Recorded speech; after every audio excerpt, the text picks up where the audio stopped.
నశించిన వారు రక్షించబడుతున్న వారు దేవుని శక్తి.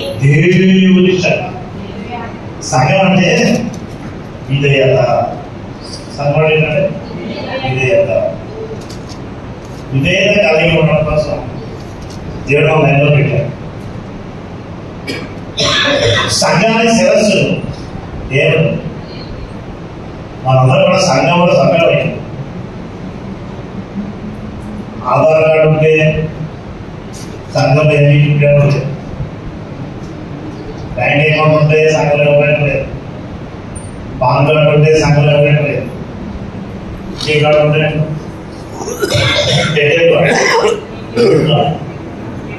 ఉంటే సంఘానికి ఉపయోగం లేదు. నీ వల్ల ఎన్ని కార్డు సంపాదించుకున్నావు? రేషన్ కార్డు, డోక్రా కార్డు, ఇంకా insurance card, Aarogyasri card, pan card, ఈ కార్డు, ఆ కార్డు, అన్ని గ్రీన్ కార్డు, చాలా కార్డులు ఉంటాయి. కానీ ఏమి కూడా నాట్ యూస్ఫుల్ ఫర్ చర్చ్. సంఘానికి ఏమి అలా మాట్లాడుతున్న డైలాగ్స్ ఉంటుంది. సంఘానికి ఏమి ఉపయోగం లేదు. సంఘం అంటే విధేయత, దేవునికి స్తోత్రం. ఇది ఎప్పుడు పోదండి. సంఘం అంటే ఎవరైతే సంఘాన్ని దీవిస్తారో వారు దీవించబడతారు. సంఘంలో ఎవరో మనం దేవుని బిడ్డలం. మన సబ్జెక్ట్ ఏంటండి? సంఘం. సంఘస్థులు తర్వాత సంఘం మనం బోధించుకుంటాం. చర్చ్. ఈ సంఘానికి హెడ్ ఎవరంటే యేసు ప్రభువు. Christ is the head of the church. సంఘానికి శిరస్సు దేవుడు. మీ ఇంటికి మీరు శిరస్సు అవ్వచ్చు, కానీ దేవుని అందరికీ శిరస్సు దేవుడే, క్రీస్తు. కనుక సంఘం అంటే విధేయత కలిగి ఉంటాం. సంఘం అంటే దేవునికి స్తోత్రం. సంఘం అనగా దేవుని ఇల్లు, ద హౌస్ ఆఫ్ గాడ్, దేవుని ఇల్లు. ఈ ఇల్లుని సంఘం అనగా హృదయం. చెప్పండి, హృదయం, హార్ట్. నీ హృదయమే దేవుని ఆలయం. కాబట్టి కష్టపడిపోతున్నది క్రైస్తవులు చాలా సింపుల్ గా మనం చేస్తున్నాం. అన్ని కష్టాలు బయటపడ్డాం. వెరీ సింపుల్ క్రైస్తవులు అంటే. కానీ కాబట్టి ఆచరించడం చాలా ఒప్పుడిగా చేసుకోవాలి, చాలా చక్కగా చేసుకోవాలి. దేవుడికి స్తోత్రం. మీలో నేను కొంతమంది చిన్నవాడిని, కొంతమంది సమాధానాన్ని, కొంతమంది పెద్దవాడిని, కానీ సేవకుడిగా వాక్యం చదివి మీకు చెప్తున్నాను. కనుక సంఘం అనగా విధేయత, సంఘం అనగా దేవుని ఇల్లు, సంఘం అనగా దేవుని హృదయం. సంఘానికి శిరస్సు క్రీస్తే. ఈ సంఘంలో దేవునితో పోల్చుకున్నాడు. నా ఇంటిని ఎవరైనా పాడు చేస్తే నేను వాడిని పాడు చేస్తాను. ఎంత స్ట్రాంగ్ అని చూడండి. ఇంటి ప్రభుత్వంలో ఇంత ప్రేమమైనది, ఇంత దయగలవాడిని, సిలువ వేయబడ్డా, శిరస్సు అంటాం, హృదయం అంటాం. నా ఇంటిని ఎవరైనా పాడు చేస్తే నేను వారిని పాడు చేస్తాను. నా సంఘాన్ని ఎవరైతే పాడు చేస్తారో, చాలా రకాలుగా సంఘాన్ని పాడు చేయాలని మనుషులు చూస్తున్నారు.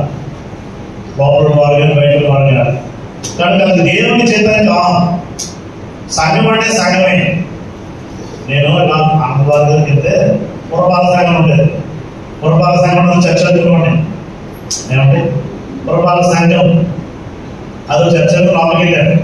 అది చర్చ కాదు, నుంచి కొండ సంఘం. ఇందులో మనం పెరుగుతున్నాం, ఇందులో మనం జీవిస్తున్నాం, ఇందులో మనం వాక్యాలు వింటున్నాం. ఇందులో మనం దేవుని గర్వపరుస్తున్నాం, ఏడుస్తున్నాం, సరి చేసుకుంటున్నాం. మన పాపాలన్నీ పరిశుద్ధంగా దేవుడు చేయాలని, మన దేవుని కృపను మనం పొందుకోవాలని, దేవుడు అన్ని కూడా తుడిచివేసి నీతిగా ఉండాలని, సంఘాన్ని గౌరవించుకొని, సంఘాన్ని హత్తుకొని, సంఘం మాట్లాడిట్టు, సంఘానికి బాస్ దేవుడు, సంఘానికి శిరస్సు దేవుడు, సంఘానికి రక్షకుడు దేవుడు. కనుక ఈ రోజుల్లో సంఘం చాలా అవసరం. మనం పరలోకం వెళ్ళాలంటే ఏది అవసరం అండి? వాంగుడు కూర్చొని శుద్ధేయుడు కాదు, మసీదు దగ్గర కూర్చొని మాట్లాడుకోవడం కాదు. సంఘం చాలా ప్రాముఖ్యం. ప్రతి స్త్రీకి, ప్రతి పురుషుడికి సంఘం చాలా అవసరం. సంఘంలో ఎదగాలి. సంఘానికి శిరస్సు ఆయన. దేవుడు మనను ఎంతగానో బలపరుస్తున్నాడు. దేవుడికి స్తోత్రం కలుగుతున్నాడు. ఓ సంఘమా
ఆత్మ సంఘముతో చెబుతున్న మాటలు చెబుతున్న ప్రకటన గ్రంథం 2వ అధ్యాయం 29వ వచనంలో మనం చూస్తున్నాం.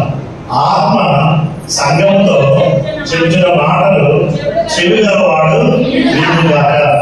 మన చెవులు ఉంటాయి, ఆ చెవులు మంచిగా ఉంటాయి.